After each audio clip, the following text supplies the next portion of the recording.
Bem, então é uma alegria ter vocês conosco, tá bom? Que vocês possam sempre estar conosco e juntos vamos sempre servindo a esse Deus maravilhoso, tá bom? Bem, hoje temos a ceia do Senhor, agora teremos a palavra de Deus mais uma vez aos nossos corações, tá bom? Então, presbítero Tiago.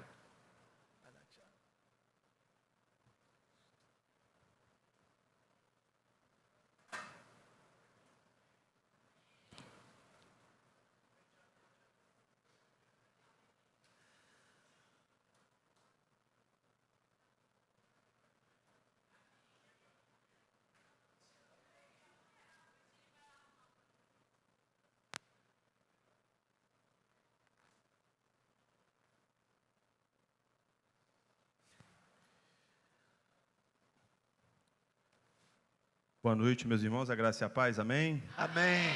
Agora sim.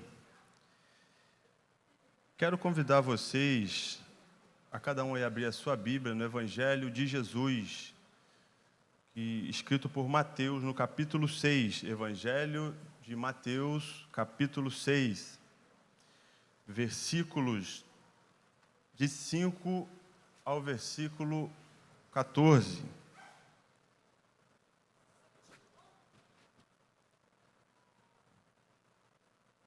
Evangelho de Mateus, capítulo 6, versículos de 5 ao 14. Amém, Quem achou, Senhor. diga amém. Louvado seja o nome do Senhor. O texto bíblico diz assim, Mateus 6, do 5 ao 14. E quando orardes, não sejais como os hipócritas, pois gostam de orar em pé nas sinagogas e nas esquinas das ruas, para serem vistos pelos homens. Em verdade vos digo que eles já receberam sua recompensa. Mas tu, quando orares, entra no teu quarto, e fechando a porta, ora a teu pai que está em secreto, e teu pai, que vê o que é secreto, te recompensará. E quando orardes, não useis de repetições inúteis, a exemplo dos gentios, pois eles pensam que serão ouvidos pelo muito falar. Não vos assemelheis a eles, pois vosso Pai conhece de que necessitais antes de o pedirdes a Ele. Portanto, orai deste modo: Pai nosso que estás no céu, santificado seja o teu nome. Venha o teu reino, seja feita a tua vontade, assim na terra como no céu. O pão nosso de cada dia nos dá hoje, e perdoa-nos as nossas dívidas, assim como também temos perdoado aos nossos devedores. E não nos deixes entrar em tentação, mas livra-nos do mal, pois teus são o reino, o poder e a glória para sempre. Amém. Porque, se perdoardes aos homens as suas ofensas, também vosso Pai Celestial vos perdoará. Se, porém, não perdoardes aos homens, tampouco vosso Pai perdoará vossas ofensas. Meus irmãos, antes de eu começar, eu só queria pedir uma gentileza. Só se puder diminuir só um pouquinho essa luz aqui para mim, de maneira que não interfira também na transmissão. Só um pouquinho, por favor. Muito obrigado, tá? Vamos orar, meus irmãos, nessa noite. Pai Santo, nós somos muito gratos ao Senhor. O Senhor é bom. Sentimos, ó Pai, aqui já a Tua presença, a Tua graça, a Tua glória, a visitação do Teu Santo Espírito no nosso meio, Pai. E agora, ó Deus, apesar de mim, das minhas fraquezas, da minha incapacidade, da minha pouca, Senhor, eloquência e da minha pouca capacidade, o Senhor me use nessa noite para abençoar, para edificar, para santificar a vida dos meus amados irmãos, da Tua igreja. E nos ajuda, Pai, a caminhar de acordo com a Tua vontade. Ajuda, Senhor, ilumina a minha mente, para eu transmitir o que o Senhor tem colocado no meu coração. Ilumina a mente dos meus amados irmãos, para que eles possam compreender e aplicar a Tua palavra. Meus irmãos, eu quero pensar nessa noite com vocês num tema, muito obrigado, num tema no seguinte tema: desenvolvendo uma espiritualidade autêntica. Você pode repetir comigo? Desenvolvendo uma espiritualidade autêntica. O Evangelho de Mateus, alguns estudiosos defendem que ele foi escrito com o objetivo de discipular novos crentes. E devido aos seus ensinos básicos, como esse texto que nós lemos, que está situado no meio do Sermão do Monte. Mas se pode concluir também que ele é usado para o fortalecimento dos cristãos judeus que sofriam a perseguição, para adverti-los contra a apostasia, a frouxidão espiritual e encorajá-los a aproveitar que, enquanto eles estavam sendo perseguidos, eles pudessem, mesmo em meio à perseguição, proclamar o Evangelho aonde eles passassem. Então, quando a gente pensa nesse tema, desenvolvendo uma espiritualidade autêntica, eu começo a pensar que se a gente quer olhar para algo que é autêntico, a gente precisa primeiro entender o que é falso.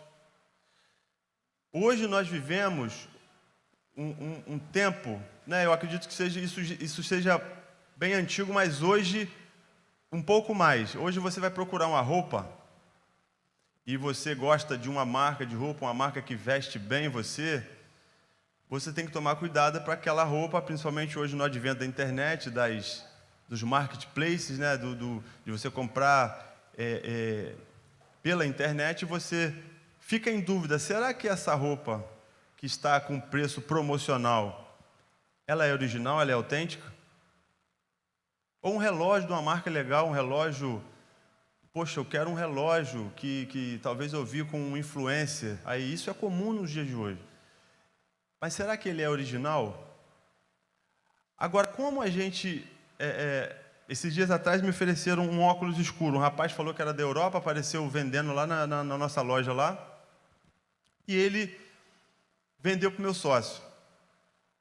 Aí o meu sócio não queria ficar com tudo... E falou, ele me chama de Pereira, Ô Pereira, fica com esse óculos. Aí eu fui na internet para procurar identificar como era o óculos verdadeiro, para saber se aquele óculos ali que estava sendo oferecido a mim era o óculos verdadeiro.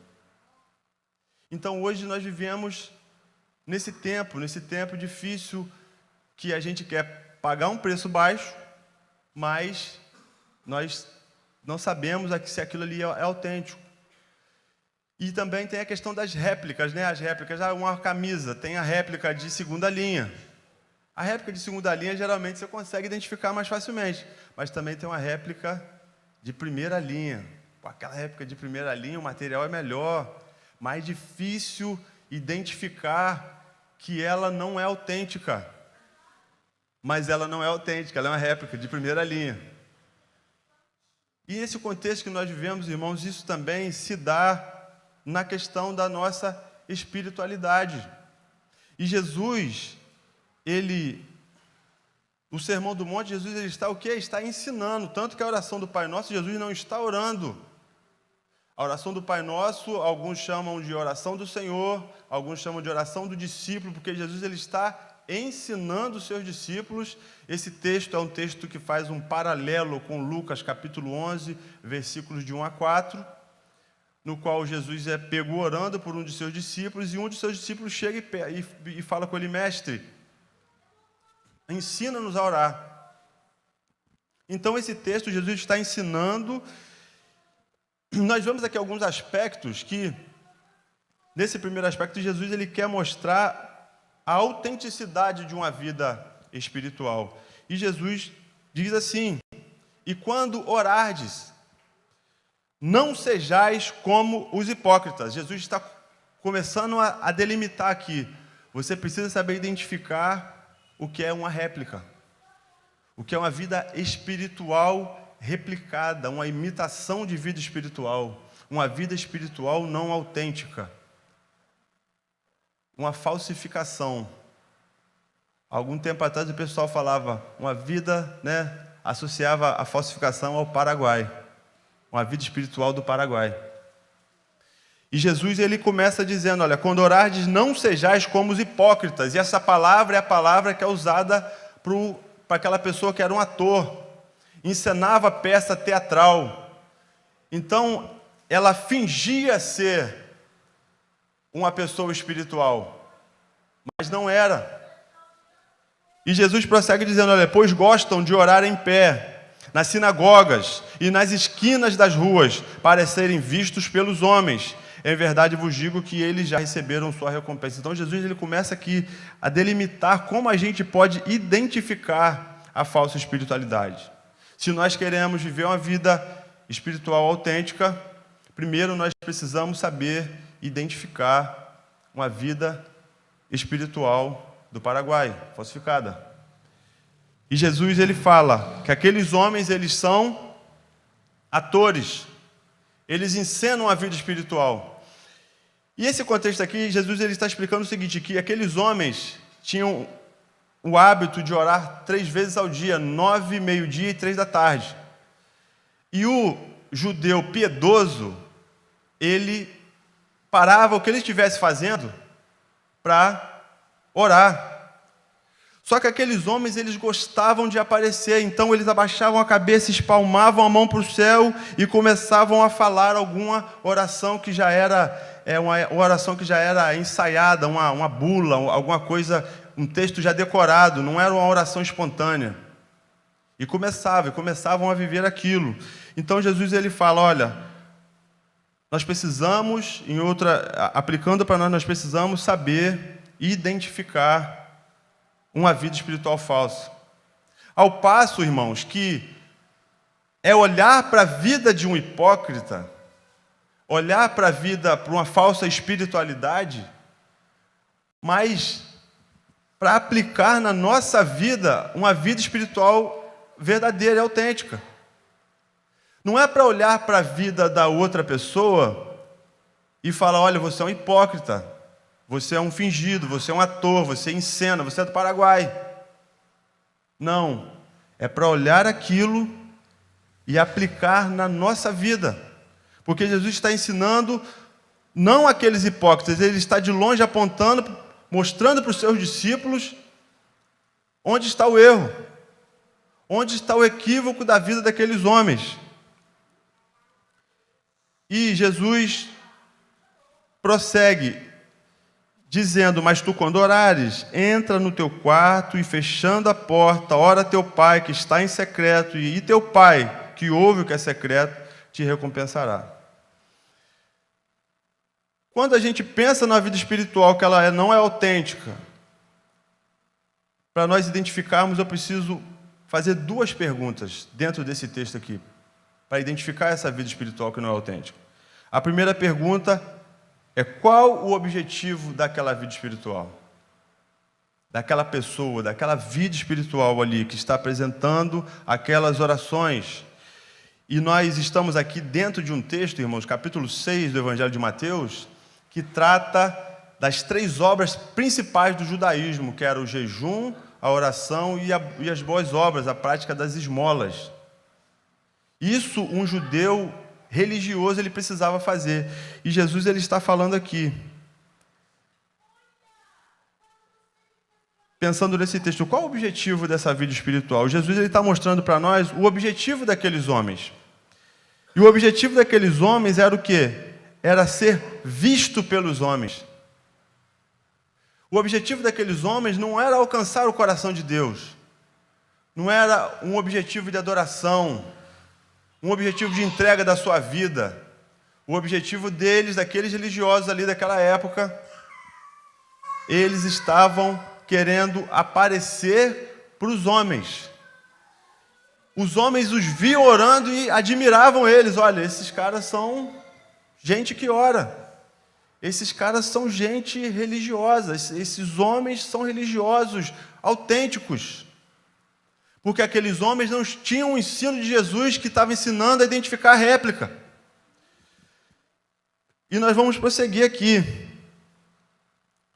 Se quisermos identificar, precisamos observar qual é o objetivo, e vimos que esse objetivo é mostrar para os homens, e se quiser identificar, devemos colocar uma espiritualidade frente a frente com a outra. Da mesma forma que nós precisamos, para identificar uma peça falsificada e uma peça original, nós precisamos colocar as duas, uma do lado da outra. Um relógio original e um relógio falsificado.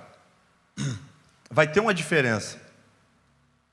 Uma letra, parafusos, a impressão da marca, tem uma diferença. E Jesus ele está colocando dessa forma para esses discípulos eles olharem e colocarem suas vidas lado a lado com aquela vida, aqueles homens que levavam a vida espiritual de fingimento, de falsidade, de encenação, ao passo que eu começo a me perguntar: como está a minha vida espiritual? Será que a minha vida espiritual eu posso chegar e falar diante de Deus que, embora sendo pecador, ela é uma vida espiritual autêntica? Será que o objetivo da minha vida espiritual é realmente alcançar o coração de Deus? Será que o objetivo da minha vida espiritual é uma adoração a Deus em espírito e em verdade? Será que o meu serviço cristão, ele é autêntico? Ou eu estou querendo mostrar alguma coisa para a minha liderança? São ponderações, meus irmãos, que nós precisamos fazer.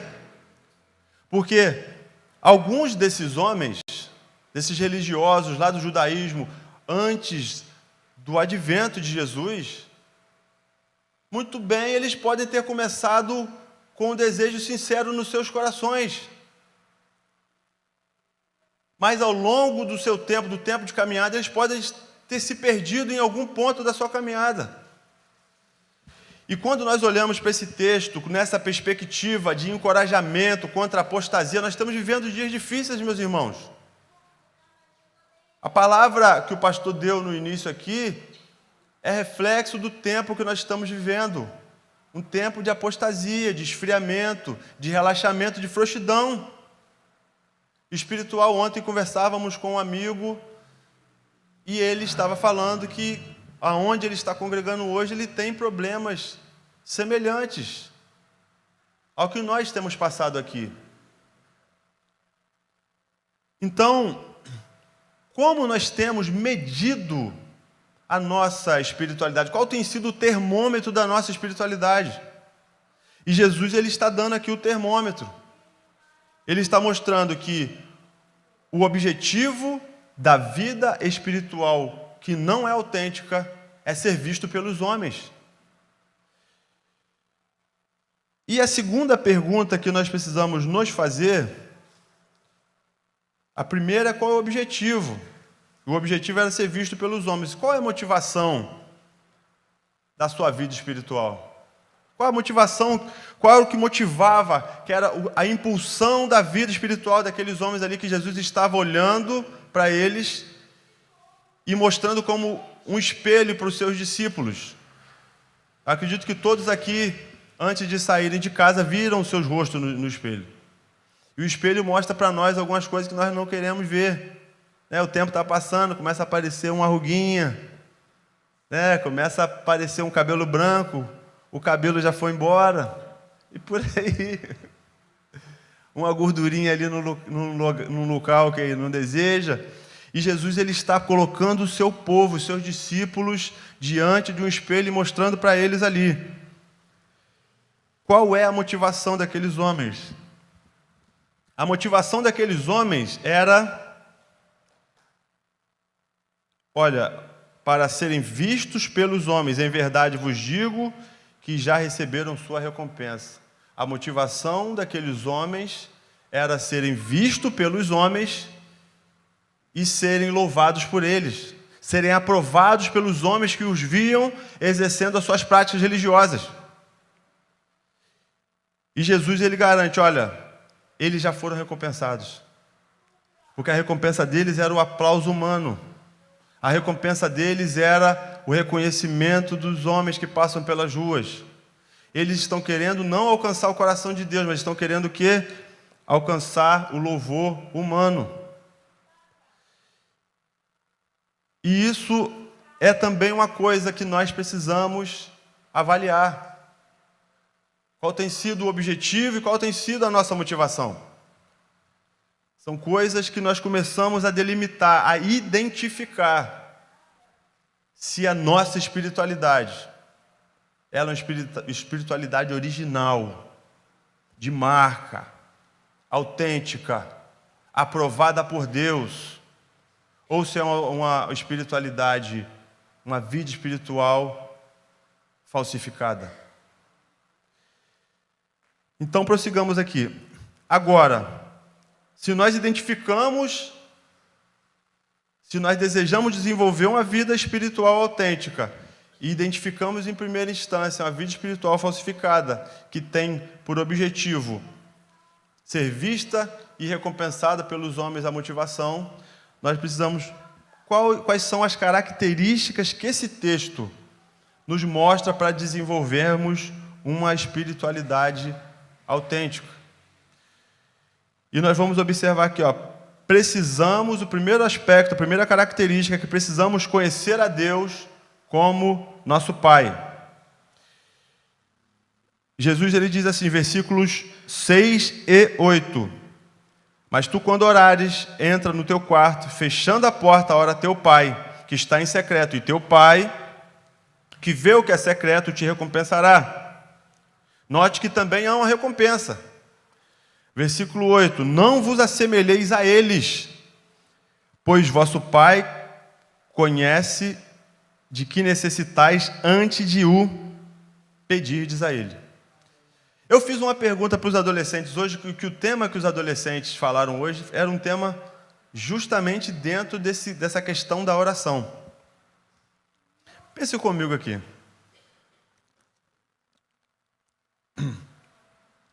A Bíblia manda a gente orar, manda ou não manda? Amém ou não? Amém ou não? Isso é fato. Não tem dúvida, não tem discussão teológica. Agora, se Deus revela na sua palavra, ordenando orar sem cessar, encorajando a orar sempre, sem nunca desfalecer. Agora, se Deus quer que nós oremos, por que Deus quer que nós oremos se Ele já sabe o que a gente precisa antes que a gente fala com Ele? Já parou para pensar isso? Não é engraçado? Só que, meus irmãos, uma coisa que a gente não pode desprezar é que Deus ele quer se relacionar conosco. O Evangelho, gente, ele é resumido no relacionamento de Deus com o homem. Às vezes nós queremos enfeitar muito as questões do Evangelho, mas basicamente é isso. O homem ele perde o relacionamento com Deus e Deus traça um plano para resgatar esse homem que havia perdido o relacionamento com ele, para restaurar esse relacionamento que havia se perdido.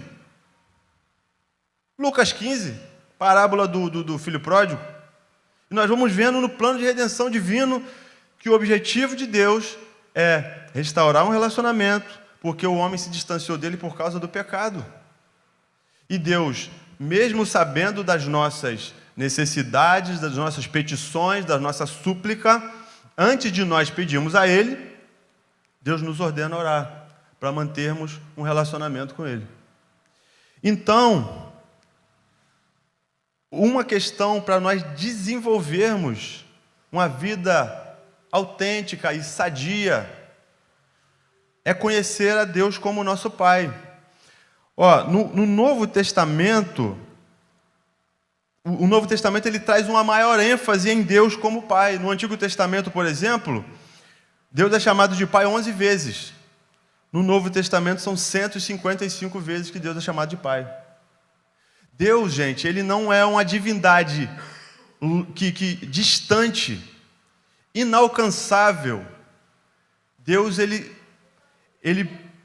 Jesus, ele ensina, fazendo essa ponte de Deus como um Pai, não como uma divindade inalcançável, uma falsa divindade, uma divindade que não se relacionava com os seres que cultuavam a Ele. Deus, sim, é o objeto do nosso culto, é o objeto do nosso louvor, mas Deus é um Deus acessível a nós. E a última barreira de inacessibilidade a Deus foi rompida na cruz.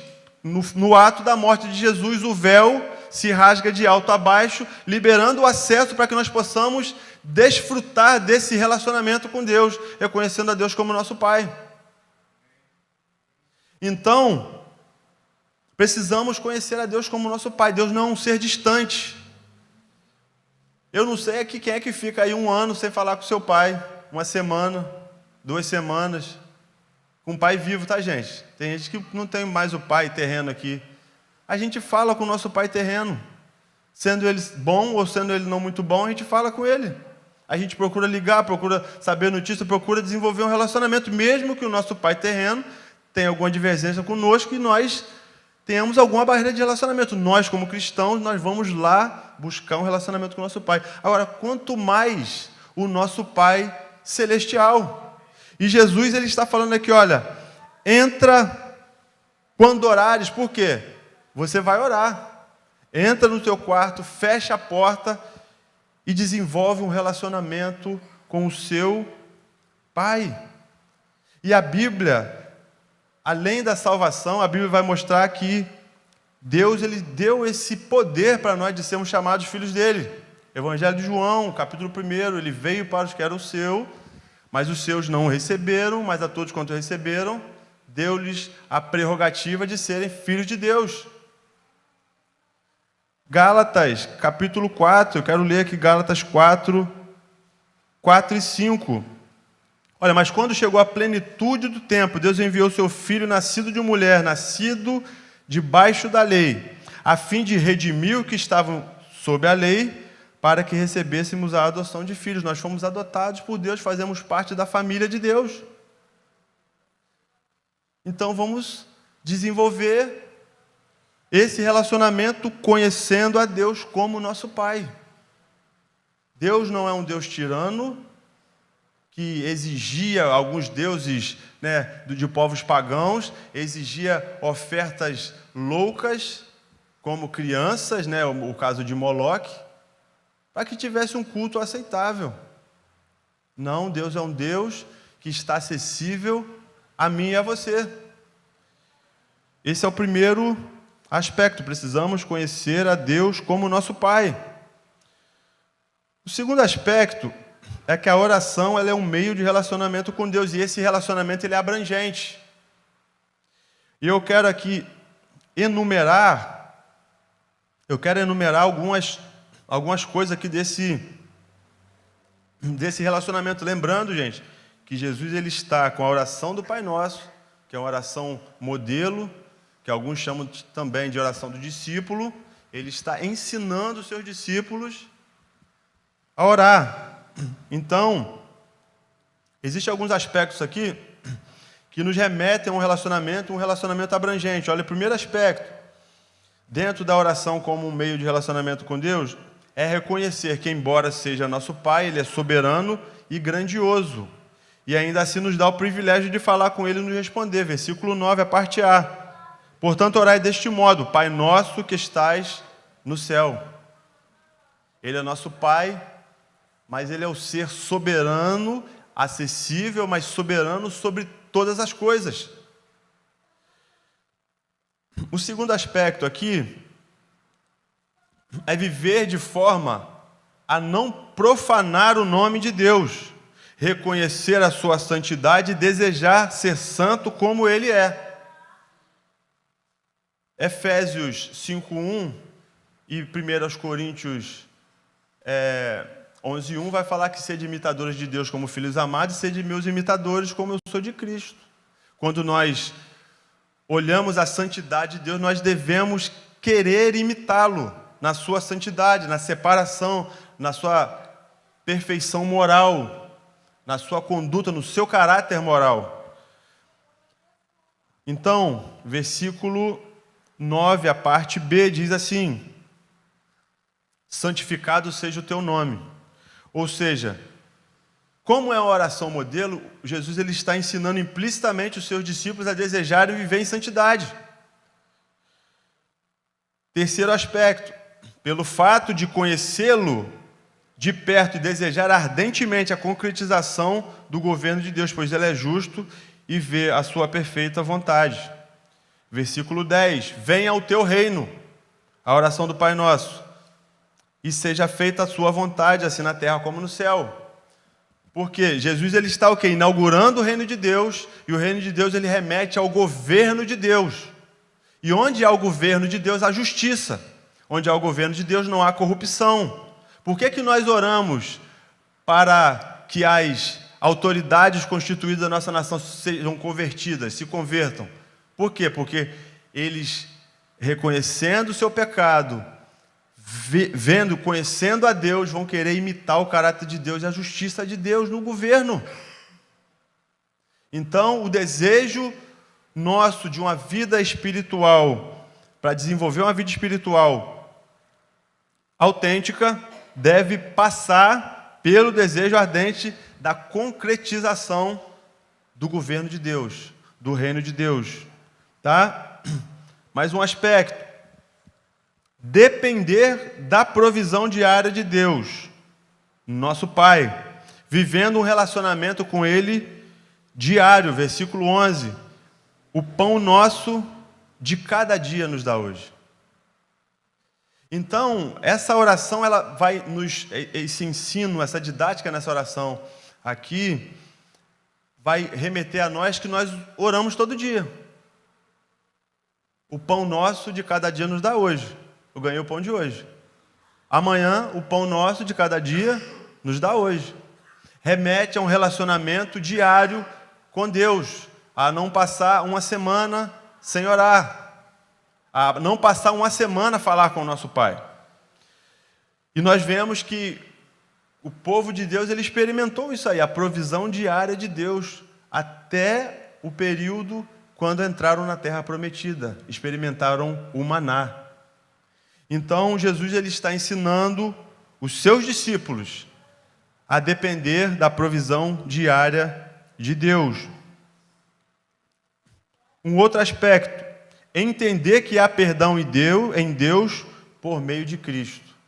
Porque tem gente, irmãos, esse aspecto é muito interessante enfatizar, porque tem gente que não se acha digno de perdão.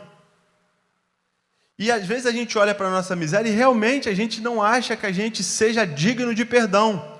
Mas mesmo nós não achando que nós somos dignos de perdão, nós precisamos entender, crer que há perdão em Deus por meio de Cristo Jesus. E o salmista, ele vai falar no Salmo 130, versículos 3 e 4, Senhor, se o Senhor olhar para as nossas transgressões, quem subsistirá? E ele conclui, mas contigo está o perdão, para que sejas temido. Nós vamos ver que 1 de João, capítulo 2, versículo 1, nós temos, se nós pecarmos, nós temos um advogado, Jesus Cristo, o justo. E a palavra pastoral aqui do início do culto, e parece até que foi uma coisa um tanto quanto combinada, a palavra pastoral, a palavra que eu estou pregando, a primeira música do Ministério de Música, isso é Deus dirigindo a sua igreja. E quando Deus dá uma palavra de exortação, chamando a atenção, puxando a orelha da igreja, gente, é uma oportunidade que nós estamos tendo de nos arrepender e nos consertar com Deus. O perdão está com Deus. E se algum de nós estiver em falha com Deus, Ele vai nos perdoar. A partir do momento que nós nos arrependamos e desejamos nos consertar com Ele. A palavra dura do pastor é uma palavra de oportunidade para cada um de nós. Então, meus amados, nós vemos aqui que esses aspectos, e tem mais um aqui, é que Deus sustenta quem Deus nos sustenta de pé na nossa vida espiritual, versículo 13. E não nos deixes entrar em tentação, mas livra-nos do mal ou livra-nos do maligno. Gente, a nossa vida, ela é uma vida que nós somos provados, nós somos tentados a todo momento. E eu conversava com os adolescentes hoje, o nosso tema, abrindo um parênteses aqui, o nosso tema na revista Adolescentes é ansiedade. E a lição, ela falava que a oração é uma arma contra a ansiedade.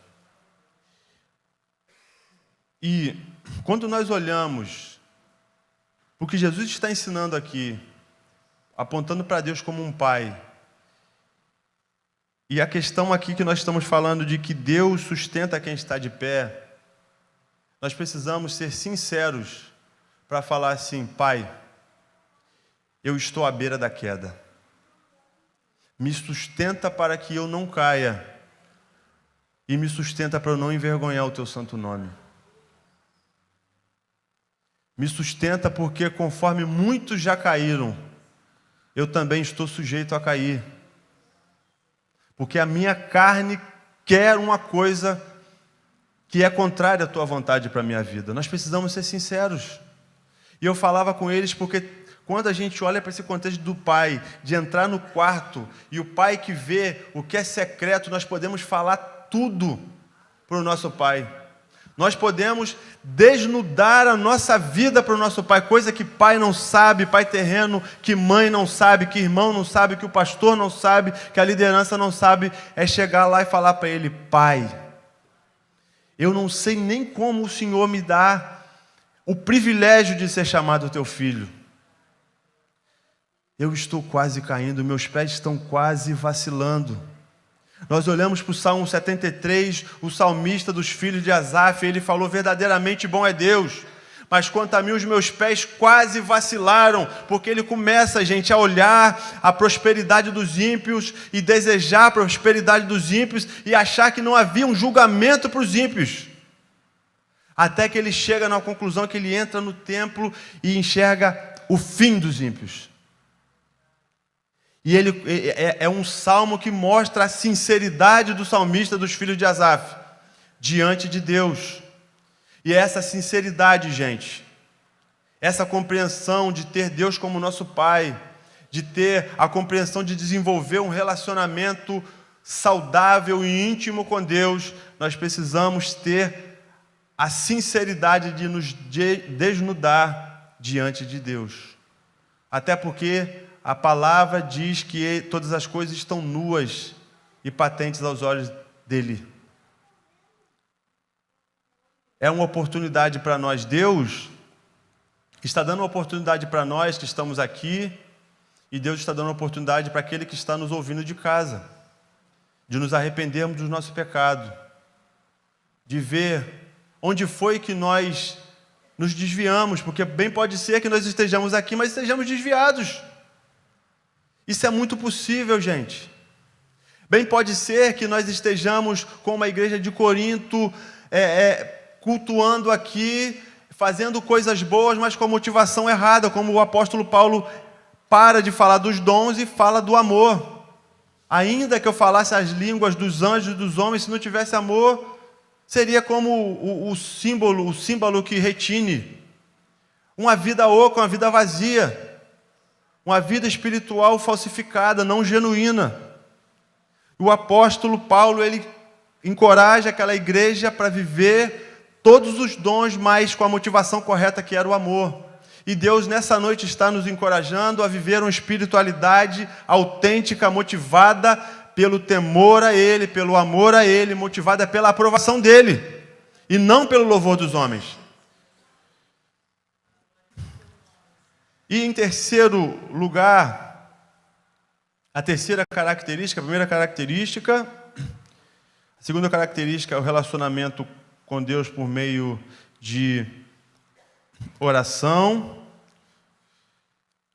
A primeira característica, precisamos conhecer a Deus como nosso Pai. E a terceira característica, o relacionamento com Deus reflete os nossos relacionamentos interpessoais. Versículos 14 e 15. Porque se perdoardes aos homens as suas ofensas, também vosso Pai Celestial vos perdoará. Se, porém, não vos perdoardes aos homens, tampouco vosso Pai perdoará as vossas ofensas. Quando nós não perdoamos aquelas pessoas que estão ao nosso redor, porque geralmente os nossos conflitos são com as pessoas mais próximas. É no trabalho, é com o cônjuge, é com os filhos ou com os pais, é com o irmão de sangue, é com, às vezes, uma pessoa da igreja. E, às vezes, nós não conseguimos perdoar. E a Bíblia aqui é cristalina em dizer que se nós não somos capazes de perdoar aquele que nos ofende, nós também não seremos perdoados pelo nosso Pai. Mas por que isso? Porque nós experimentamos a graça divina, nós experimentamos as misericórdias do Senhor, nós experimentamos o perdão de Deus, a restauração de Deus em Cristo Jesus, o lavar regenerador pelo sangue de Jesus, mas não somos capazes de perdoar alguém que às vezes faz algo muito menor do que nós fizemos a Deus.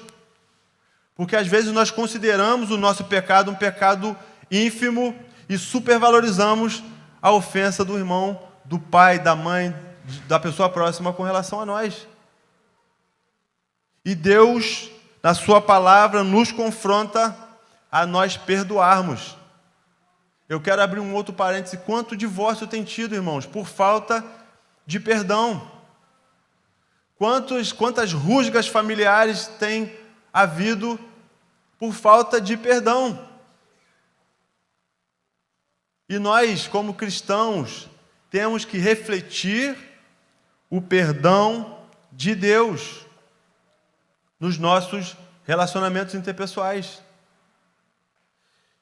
E eu sou confrontado com essa palavra porque tem gente que me faz raiva todo dia. E eu preciso ser gracioso como Deus gracioso é comigo. Essa palavra é para todos nós. Essa palavra é como um murro no estômago nosso, que tira as nossas forças e nos desarma. Alguém já experimentou tomar uma bolada, alguma coisa no estômago? Como é que dói e tira a nossa guarda?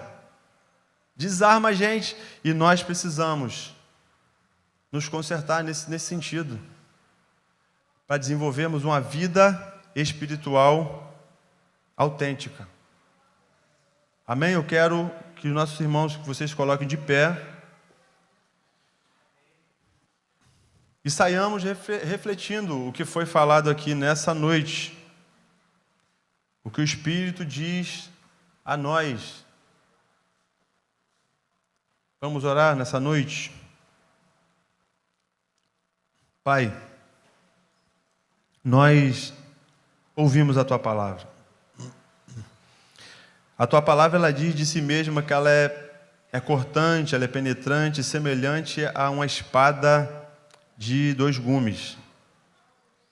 Ela penetra, Pai, as juntas e medulas e faz a divisão entre a alma e o espírito.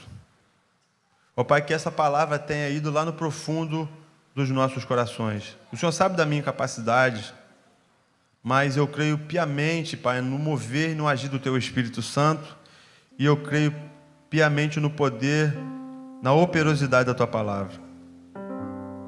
Ó Deus, e nessa noite, aqueles que estão nos ouvindo de casa, e os meus irmãos que estão aqui, que eles possam sair daqui fortalecidos, edificados, confrontados, e quem sabe até mesmo arrependidos dos seus pecados. Assim como o Senhor confrontou a minha vida e me fez me arrepender dos meus. Pai Santo, o Senhor cuida da Tua igreja. É momento de avaliarmos, é momento de introspecção, é momento de sentarmos à Tua santa mesa e cearmos contigo.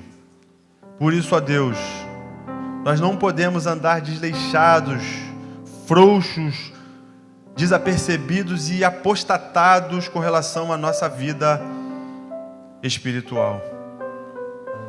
Não podemos andar desleixados com o nosso relacionamento contigo, que é o nosso Pai amoroso. No mundo, Pai, que nós temos sentido falta de amor. Mas o Senhor é a fonte do amor, e a tua palavra diz que o Senhor é o próprio amor. Nós bendizemos o teu nome pelo teu cuidado, pelas oportunidades que o Senhor nos dá de nos arrependermos antes, Senhor, de nós sermos repreendidos pelo Senhor, e também de não sermos condenados com o mundo. Muito obrigado, Senhor, pela tua palavra, muito obrigado por toda essa atmosfera espiritual, muito obrigado pelo teu amor bondoso, pela tua graça e pela tua misericórdia. Nós oramos, ó Pai, em Cristo Jesus, o nosso Senhor, aquele que vive, que reina e que passeia no meio da tua igreja. Em nome de Jesus nós oramos. Amém. Amém. Vamos aplaudir ao Senhor.